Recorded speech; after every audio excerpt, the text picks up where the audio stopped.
All right, so we're here live again with The Ultimate Why. My name is Randal Widenar, a culture change consultant, and we're going to discuss a little bit of a contrast here.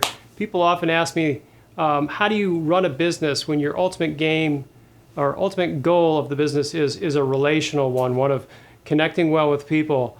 That's what the ultimate why motivation is. And if most people measure businesses purely by financial measures, obviously financial measures are important. It's not an either-or situation, but we can only have one primary point of measurement, only one primary direction that we're heading into. Either relationships are going to follow the finance, or the finance is going to follow relationship. So let's look and see what this looks like when we have differences in this setup here, okay? So the ultimate why is going to lead, first of all, is an intrinsic type of motivation, meaning it comes from within you. So each individual in the organization is going to be finding the motivation from within themselves rather than from somewhere outside. With finance as a motivation, everyone is looking outside of them for something to come in to fill up their void inside of themselves. So it's sort of a consuming and never-ending thing. If you can find it within yourself, then that resource is internal to you.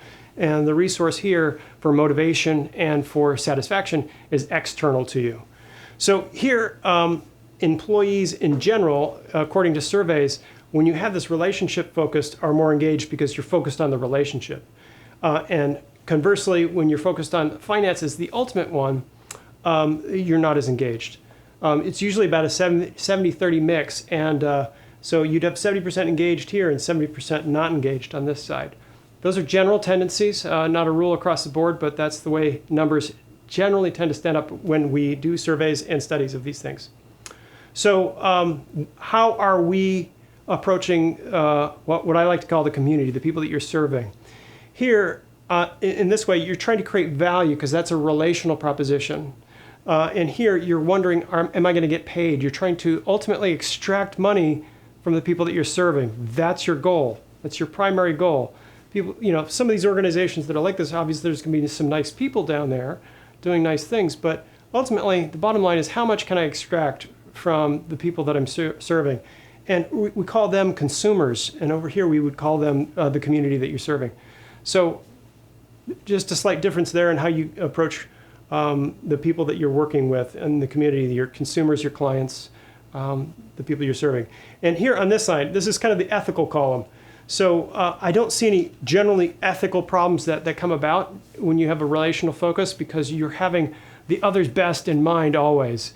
Fundamentally, that's a motivation that will lead towards good ethical outcomes. Obviously, there can be problems in an organization that have that. Nothing's going to require or create a perfection utopia. But down here, if our primary motivation is financial, I could compromise quality in order to achieve a financial end.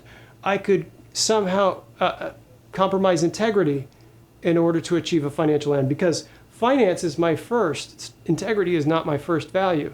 Here, relational focus encompasses integrity as a primary value. And then obviously there's going to be relational issues. You will stomp over people in order to get to the goal of finance. So here, this is how the consumers feel, or the community in my language tends to feel. So with the ultimate why, according to Gallup, when you have engaged employees and a relationship focus, you're going to have a 23% greater share of the wallet in your marketing terms. And here, you're going to be 23% less, actually, than a competitive firm with a relational focus. So, and you're going to have a sort of a commodity focus, like your community is going to treat you like a commodity, and you're going to feel treated like a commodity likewise. So how do the three main groups in these organizations stack up? Employees, company, and consumers, it's going to be a win-win-win relationship. And generally in this, it's going to be a lose-lose-lose. Even if you have finances as a primary goal, that's what you're going to be serving, and finances might win in the end. But the human beings involved are not the winners in this overall outcome because that's not your focus. That's not your goal. When your goal is not to create a positive outcome relationally for human beings, why should you be shocked other than things not working out well for human beings? involved in your organization. It's not a shocker. Okay, so ultimate why as a primary goal. Let's give some examples now of different corporate organizations. So for the ultimate why, let's look at a plant that Caterpillar set up that focused on employee engagements. And this plant, according to the statistics from a SHRM article that I recently read, had an $8 million increase in overall profits. Just one plant. So the statistics are, and the irony is like if I focus on this, I can actually achieve these outcomes of good finances as well, because actually it's creating value for everyone. And finance should be just a reflection of creating value for human beings, because that's really what money is. Money is not intrinsically worth something. We give it value. Okay, so let's look down here. What's a good example? Enron was a good example of this. You know, they feigned to have this. They had values statements and mission statements on the wall, but their culture was really focused on extracting as much money as possible, and that's the vibe that most of the employees got from the higher ups. And so, you know, all of this came to pass in terms of how people felt and how things panned out.